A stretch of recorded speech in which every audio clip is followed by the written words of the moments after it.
Hello student, good morning. आज आपको विविध प्रश्नावली में 3.7 प्रश्नावली का क्वेश्चन नंबर 4 कराते हैं, जो कि मोस्ट इम्पॉर्टेंट आपका क्वेश्चन है। ठीक, ये आपका मोस्ट इम्पॉर्टेंट क्वेश्चन है और इसको आज हम कराते हैं। यदि हमारे चैनल पर आप नए हो तो सब्सक्राइब कर लें प्लीज़। ठीक, और आज आपको ये क्वेश्चन नंबर 4 कराते हैं, जो कि मोस्ट इम्पॉर्टेंट क्वेश्चन है। लिखा है, एक कक्षा के विद्यार्थियों को पंक्तियों में खड़ा होना है। एक कक्षा के विद्यार्थियों को पंक्तियों में खड़ा होना है। यदि पंक्तियों में 3 विद्यार्थी अधिक होते तो एक पंक्ति कम होती। ठीक है, एक पंक्ति कम होती। यदि पंक्ति में 3 विद्यार्थी कम होते तो 2 पंक्तियां अधिक बनती। कक्षा में विद्यार्थियों की संख्या ज्ञात कीजिए। जैसा कि आप लोगों ने इससे पहले क्वेश्चन किया था आपने, ठीक, जिससे पहले आपको वीडियो मिला होगा उसमें क्वेश्चन किया था, बिल्कुल सेम उसी तरीके से है। देखिए यहाँ पर विद्यार्थियों की संख्या पूछ रहा है, पंक्तियों की संख्या कम हो रही है और पंक्तियों में विद्यार्थियों की संख्या भी बढ़ रही है, कम हो रही है। तो क्या करते हैं कि मान लें कि माना पंक्तियों में विद्यार्थियों की संख्या मान लें और पंक्तियों की कुल संख्या मान लें। माना पंक्तियों की कुल संख्या, माना पंक्तियों की कुल संख्या, पंक्तियों की कुल संख्या कितनी, x, और प्रत्येक पंक्ति में विद्यार्थी या विद्यार्थियों की संख्या बराबर y। अब निकालेंगे कक्षा में विद्यार्थियों की कुल संख्या,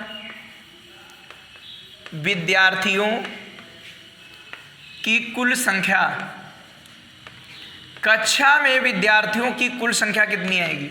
अब देखिए पंक्तियां जैसे आपकी 1 2 3 4 5 हैं, मान लिया पंक्तियां आपकी 5 हैं और प्रत्येक में 4 विद्यार्थी खड़े हों, तो इनकी मल्टीप्लाई करोगे तभी तो आएगा कि 4 × 5 = 20 विद्यार्थी होंगे।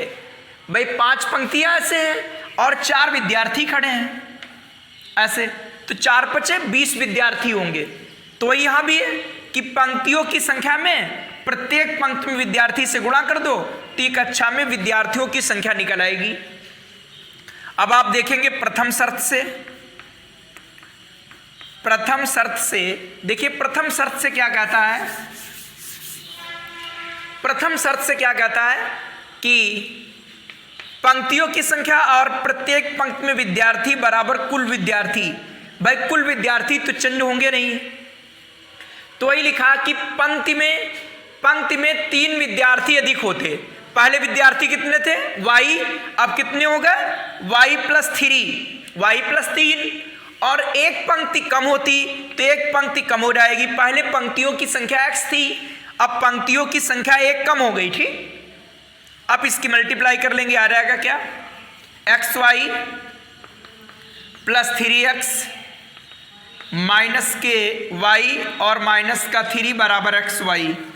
xy कैंसिल, आपका क्या आया 3x - y और आपका उधर चला जाएगा, आ जाएगा +3। ठीक, 3x - y बराबर आपका आ जाएगा 3, ये आपका 3 प्लस का हो गया। ठीक, अब आप लिखेंगे द्वितीय शर्त, वो तो प्रथम शर्त हो गई, ये आपकी द्वितीय शर्त से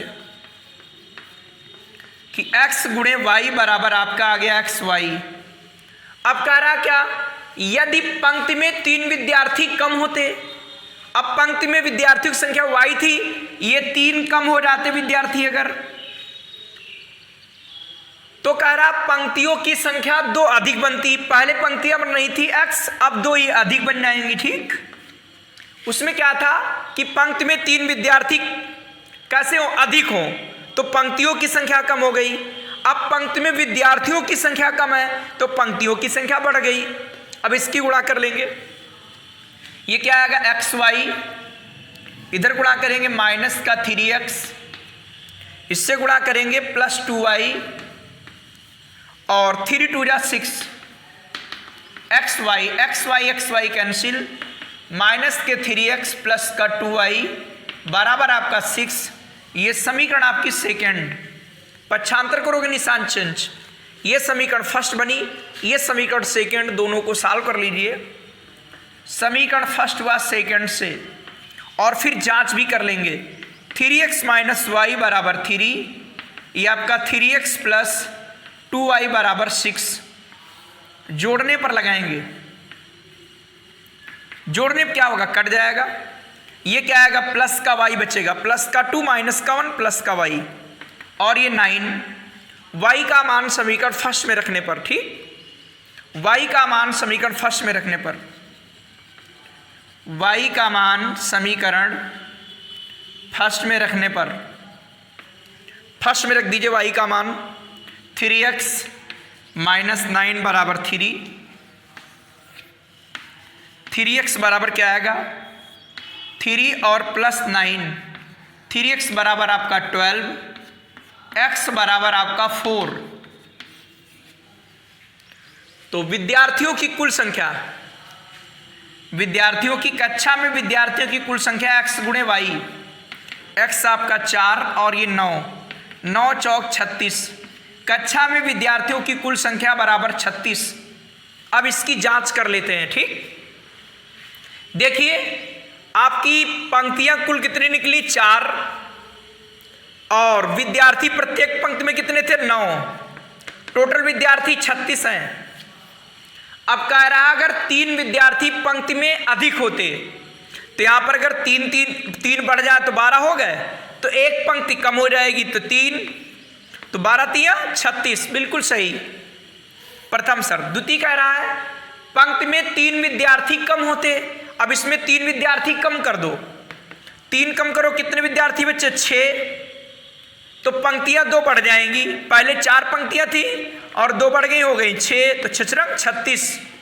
अर्थात जो आपका आंसर आया है ये बिल्कुल ही करेक्ट है, ठीक।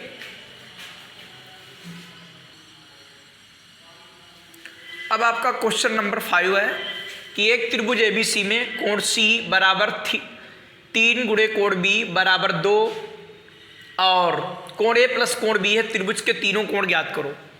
जानते त्रिभुज के तीनों अंतः कोणों का योग 180 होता है, ठीक। तो यहां पर लिखेंगे त्रिभुज के तीनों अंतः कोणों का योगफल 180 अंश होता है, 180 अंश होता है। तो इसीलिए आएगा कोण ए प्लस कोण बी प्लस कोण सी बराबर 180। तो आप देखिएगा यहां पर सी के स्थान पर आप क्या ले सकते हो कि ए प्लस बी, तो आपका एक ब्रैकेट में कर लिया। सी के स्थान पर आप ये लिख सकते हो क्या कि 2 कोण ए और कोण बी, ठीक है। सी के स्थान पर आप ऐसा लिख सकते हो कि सी के स्थान पर चाहो तो ये लिख लो कि सी के स्थान पर 3 भी लिख लीजिए, या सी के स्थान पर आप लिख सकते हो 2a प्लस बी, बातें की चीज है। चलो कोण सी के स्थान पर क्या लिखते हैं हम, कोण सी के स्थान पर हम लिखते हैं क्या बताओ, 3 कोण बी बराबर 180। तो आपका रहेगा a और प्लस हो जाएगा हमारा 4 कोण बी बराबर 180। ये क्वेश्चन फर्स्ट बन गई। अब देखिएगा क्या करेंगे। अब आपको क्या करना है कि ए और बी में देखेंगे तो क्या आएगा। आप ऐसा करते हैं कि यहां से आप चाहो तो ऐसा कर सकते हो कि a प्लस बी का मान इससे निकाल सकते थे, तो a प्लस बी निकालोगे तो c/2 आएगा, ठीक। भाई a प्लस बी का मान निकालेंगे तो c/2 आएगा, और यहां पर इसके स्थान पर c/2 लिखते तो आसानी से सरल हो जाता, ठीक। और आपका c का मान निकल आता है, और जब c का मान निकल आता है तो इससे आपका b का मान निकल आएगा, और b का मान इसमें रख देंगे, आपका a का मान निकल आएगा, ठीक। तो क्वेश्चन किसी तरीके से करो, उससे मतलब नहीं है। तो फिर से ध्यान दो, आप ये समीकरण बना दी तो अच्छी बात, कोई बात नहीं। a प्लस बी प्लस सी बराबर आपका 180 मालूम है पहले से ही, ठीक। अब क्या करते हैं, c के स्थान पर मान रखने जा रहे हैं, तो बताओ c के स्थान पर क्या आएगा, या a प्लस बी के स्थान पर c/2 आ जाएगा, तो a प्लस बी के स्थान पर आएगा कोण c/2 और प्लस कोण c बराबर 180। ये कैसे आया यहाँ लिख देना, चूंकि कोण c बराबर होता है 2 कोण a प्लस बी, इससे आया, ठीक। तो आप 2 एलसीएम ले लेंगे तो आ जाएगा कोण c प्लस 2 कोण c बराबर 180। आपका आ जाएगा 3 कोण c 3/213 और बराबर आएगा 180 और इंटू 2, इसको काट देंगे, 6 3 18, c बराबर 120। अब c बराबर आपका दिया क्या, c बराबर दिया 3 और कोण b, ये आपका 120 दिया है, 3 निकालेंगे, 3 से काट देंगे, 3 चक्कू 12, आपका कोण b बराबर क्या आ जाएगा 40। इस वाले से कोण c मालूम हो गया और c निकल आया, तो c की सहायता से b निकाल लिया। अब b का मान समीकरण 1 में रख दीजिए, b का मान समीकरण 1 में रखने पर b का मान 1 में रखेंगे, क्या आएगा 4 × 40 बराबर 180। आप निकालोगे 160 उधर चला जाएगा, माइनस हो जाएगा। आप जब a बराबर निकालेंगे तो आएगा 20, a बराबर 20 आ गया, b बराबर आपका 40 डिग्री आ गया और c बराबर आपका 120 आ गया। तो चाहो तो ये नहीं करते, आप यहीं से कर लेते, ठीक, कि कोण c का मान निकल आया और कोण b का मान निकल आया, त्रिभुज के तीनों अंतःकोणों का 180 होता है, आप तीसरा कोण निकाल सकते हो। जिस तरीके से चाहो ऐसे क्वेश्चन कर सकते थे, ठीक। अब आप ये चेक कर लो बराबर है कि नहीं है, c 120 है, सही है, और 43 जा 120 ये भी सही है। इसका मान a का कितना है 20, ये कितना है आपका 40, 62 जा 120, बिल्कुल करेक्ट है, ठीक। अर्थात जो आपके आंसर आए हैं ये बिल्कुल ही करेक्ट हैं। उसके बाद अगला क्वेश्चन देखते हैं। देखिए अगला क्वेश्चन है, इसे आप ग्राफ पर करेंगे और ग्राफ पर जब बनाओगे तभी आपका ये क्वेश्चन क्लियर होगा, ठीक। देखिए लिखा है 5x माइनस वाई बराबर 5 और 3x माइनस वाई बराबर 3 को के ग्राफ खींचिए और इन रेखाओं तथा y अक्ष से बने त्रिभुज के शीर्षों के निर्देशांक ज्ञात करना है, और जब निर्देशांक ज्ञात हो जाए तो क्षेत्रफल का परिकलन भी करना है। तो देखिए 5x माइनस वाई बराबर आपका 5, इससे निकालेंगे 5x बराबर क्या आएगा y प्लस 5, और जब x निकालेंगे तो y प्लस 5/5। तो यहाँ पर जो है टेबल एक बना लेंगे, ये x है और ये y है, यहाँ पर y इधर जाएगा, y प्लस 5 हो जाएगा, x अपान 5 में लाओगे, x बराबर y प्लस 5/5। इसमें मान रखेंगे तो y बराबर जैसे रखते हैं मान 0, अगर 0 रखेंगे तो 5/5 का मान आपका 1 हो जाएगा, और अगर y बराबर -5 रखते हैं तो -5 रखने से क्या होगा, -5 प्लस 5 0/5, तो आपका ये मान 0 हो जाएगा। इसके बाद क्या रखते हैं कि y बराबर 5 रख देते हैं, 5 आपका 10 और 10 से 5 में डिवाइड करेंगे आ जाएगा 2। तो आपके निर्देशांक बिंदु आ गए 1, 0, 0, 5, 2, 5। ये आपके बिंदु हैं 1, 0, अगला आपका 0, -5, और आवश्यक नहीं है कि आप यही बिंदु रखो, आप जो चाहो वो बिंदु रख लो, ठीक, जो ग्राफ पर संभव हो सके। उसके बाद देखिए अगली समीकरण क्या है कि 3x माइनस वाई बराबर आपका 3, आपका 3x बराबर निकालेंगे y प्लस 3, और आप जब x बराबर निकालेंगे y प्लस 3/3। आप इसके लिए एक टेबल बना लेंगे, चाहे x का मान y के पद में निकालो या y का मान x के पद में निकालो, कम से कम 2 मान होने चाहिए। आप चाहो 3, 4, 5 जितने चाहो उतने निकाल लो। तो y बराबर अगर 0 रखेंगे तो 0 रखोगे 3/3, इसका मान 1 आएगा, और अगर y बराबर -3 रखते हैं, -3 रखोगे, -3 प्लस 3 0/3 बराबर 0 आएगा। अब आप यहाँ पर y बराबर अगर 3 रख लें तो y बराबर 3 रखोगे, 3 3 6 और 6/3 बराबर क्या आएगा 2। इस तरीके से ही बिंदु आ गया 1,0, अगला आएगा 0,-3 और अगला आएगा आपका 2,3। अब इसका हम ग्राफ बनाएंगे। ग्राफ के लिए क्या करते हैं, ये आपका x अक्ष होगा, ये आपका y अक्ष होगा। ऐसे बनाएंगे कि माइनस वाले अंक भी आ जाएं। ये x अक्ष और ये आपका y अक्ष, ये सॉरी x अक्ष है, ये y अक्ष, ध्यान रखना। तो ये आपका 0, जो कॉलम होते हैं ग्राफ में ये लिख देंगे 1 2 3 4 5, आपका -1 -2 -3 -4 -5, ऐसे यहां पर लिखेंगे।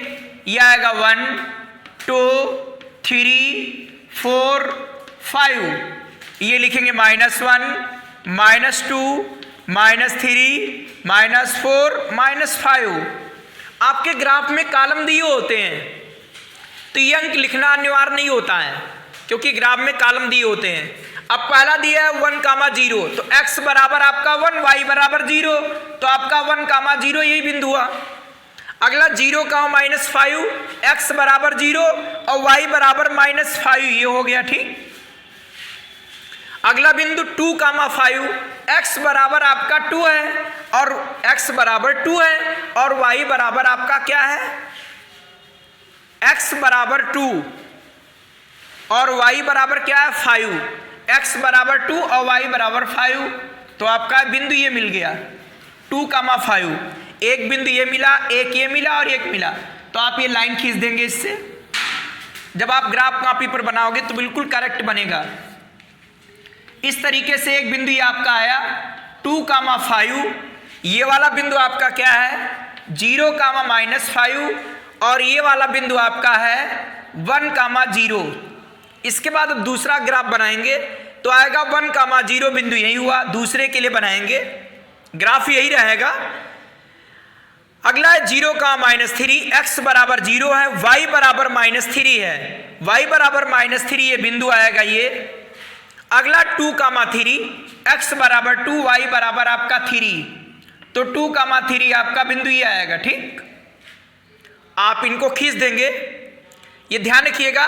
फिर से एक बार चेक करते हैं, 1,0 बिंदु यही रहेगा, 0,-3, x बराबर 0, y बराबर -3, x ये हो गया।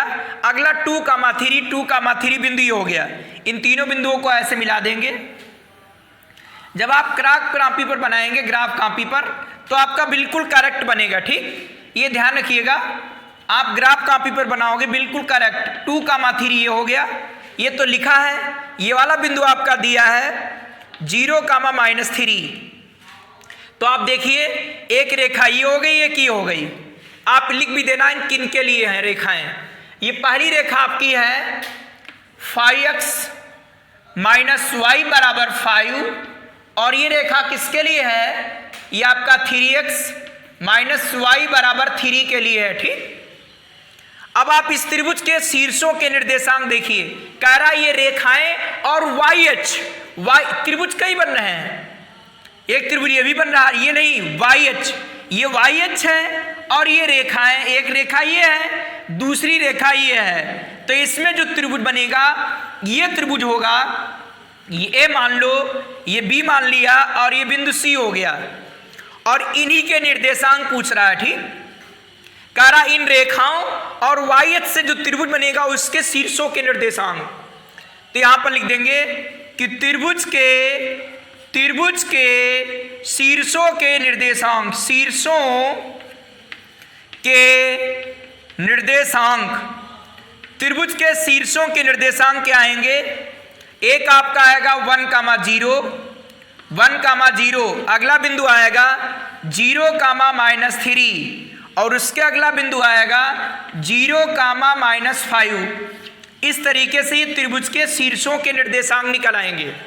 और जब त्रिभुज के शीर्षों के निर्देशांक निकल आएंगे तो आप त्रिभुज का क्षेत्रफल निकाल सकते हो। निर्देशांक ज्यामिति में फार्मूला पढ़ा होगा, नहीं पढ़ा है तो आज आपको हम बताते हैं कि क्षेत्रफल का कैसे निकलेगा। तो देखिए अब त्रिभुज का क्षेत्रफल निकालेंगे।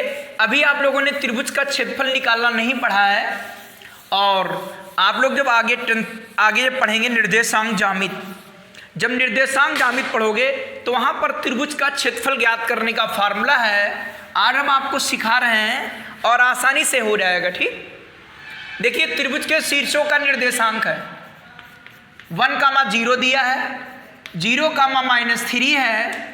जो ओल्ड स्टूडेंट होंगे वो तो फार्मूला जानते हैं, और जो अभी 10th में नए स्टूडेंट पहुंचे हुए हैं उन्होंने फार्मूला नहीं पढ़ा है, तो आज आपको हम बताते हैं। देखिए ये x1 और ये y1, और ये x2 और ये y2, और ये x3 और ये y3।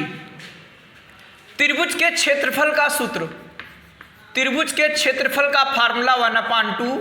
अब कैसे याद रखोगे, देखो एक गिनती चलेगी 1 2 3, 1 2 3, 2 3 1 और 3 1 2, 1 2 3 2 3 1, 1 2 3 2 3 1 3 1 2। ध्यान रखिए बस 1 2 3 2 3 1 3 1 2। ऐसे लाइन खींच लोगे, ये x होगा, ये y होगा, और ये यहाँ पर प्लस होगा, यहाँ माइनस होगा। ध्यान रखना बस 1 2 3 2 3 1 3 1 2। एक बार प्रैक्टिस करोगे सीख जाओगे। 1 2 3 2 3 1 3 1 2। ये x और ये y। देखिए ये क्या आएगा x1, ब्रैकेट में क्या आएगा y2 minus y3, x1 y2 minus y3। फिर क्या आएगा x2, ये x2 है, y3 minus y1, y3 minus y1। अगला आएगा x3 ब्रैकेट में क्या आएगा y1 minus y2, y1 minus y2। ये आपका निर्देशांक ज्यामिति के अनुसार आपका त्रिभुज के क्षेत्रफल का सूत्र ये हो गया कि 1 2 3 2 3 1 3 1 2। ये x चलेगा, ये y। इसमें वैल्यू पुट कर दीजिएगा। x1 बराबर आपका दिया 1, और y2 बराबर -3, और y3 बराबर माइनस का 5 है, और माइनस पहले से प्लस का 5 हो गया। आपका x2 बराबर 0 है, और y2 का मान -5 है, और y1 का मान आपका 0 है। आपका x3 का मान 0 है, x3 का मान आपका 0 है, और y1 का मान आपका 0 है, और y2 का मान -3 है, और -3 है तो आपका यहाँ +3 हो जाएगा, चूंकि माइनस पहले से है। 1/2 रहेगा, यहाँ पर 1 है, आप इसको घटाएंगे आपका 2 आएगा, और 0 से टकराएंगे चूर चूर हो जाएंगे। ये भी 0 से टकराएंगे चूर चूर, 0 बचा। आपका यहाँ क्या बचा, यहाँ पर आएगा 2, यहाँ पर आएगा 2/2, और 2 में 0 0 जोड़ोगे 2 रहेगा, काट देंगे आ जाएगा 1, और ये 1 आपका वर्ग मात्रक हो गया या वर्ग इकाई। ये त्रिभुज का क्षेत्रफल हो गया 1 मात्रक या 1 वर्ग इकाई। ध्यान रखिएगा कि त्रिभुज के क्षेत्रफल कैसे निकलता है निर्देशांक ज्यामिति से। तो फार्मूला मालूम हो कि 1 2 3 2 3 1 3 1 2। ये आपका x1 y2 y3, x2 y3 y1, ऐसे x3 y1 y2 वही चलेगा 1 2 3 2 3 1 और 3 1 2। यहाँ प्लस और ब्रैकेट में आपका रहेगा माइनस। आप इनकी वैल्यू पुट कर देंगे, इनकी वैल्यू आप जब रख देंगे तो आप 0 से गुणा करेंगे 0, ये भी आपका 0, और आपका इसमें घटाएंगे 2 आएगा, और आप 2 से भाग कर देंगे आपका 1 वर्ग मात्रक आएगा। ठीक, इस तरीके से आपको इतने क्वेश्चन कराए हैं। ये आप जब ग्राफ पर बनाओगे तभी आपका बिल्कुल सही बनेगा, और इसके आगे के क्वेश्चन आपको अगले वीडियो में मिलेंगे।